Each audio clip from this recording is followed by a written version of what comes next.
بسم اللہ الرحمن الرحیم۔ آج کا میرا موضوع ہے 7 دنوں کے وظیفے۔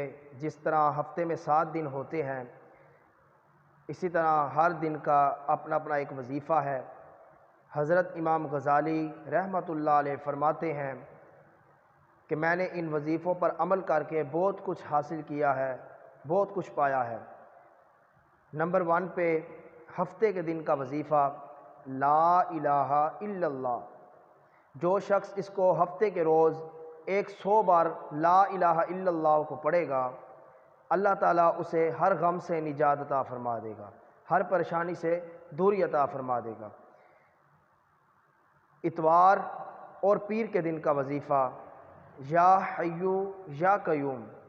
جو شخص اس کو اتوار اور پیر کے دن یا حیو یا قیوم کو 1000 مرتبہ پڑھے گا، اللہ تعالیٰ اس کے رزق میں اضافہ فرما دے گا، اس کے رزق میں وسعت پیدا ہو جائے گی اور غیب سے اس کو رزق آنا شروع ہو جائے گا۔ منگل کے دن کا وظیفہ صلی اللہ علیہ وسلم۔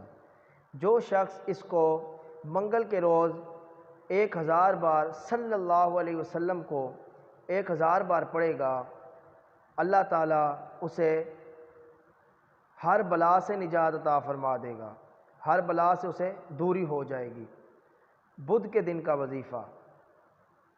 جو شخص بدھ کے دن استغفار 1000 بار پڑھے گا، اللہ تعالیٰ اسے قبر کے عذاب سے محفوظ رکھے گا، قبر کے عذاب سے اسے دوری ہو جائے گی۔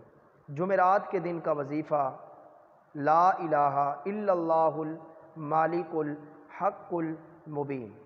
جو شخص اسے جمعرات کے روز 1000 بار پڑھے گا، اللہ تعالیٰ اسے اس کے ایمان میں اضافہ فرما دے گا، اس کے ایمان میں پختگی پیدا ہو جائے گی، اس کے ایمان کو اللہ تعالیٰ بڑھا دے گا۔ جمعے کے دن کا وظیفہ اللہ۔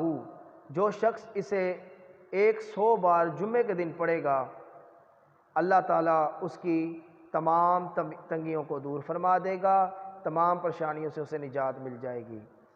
اس ویڈیو کو سن کر آپ خود بھی عمل کریں، اپنے دوستوں کو بھی شیئر کریں۔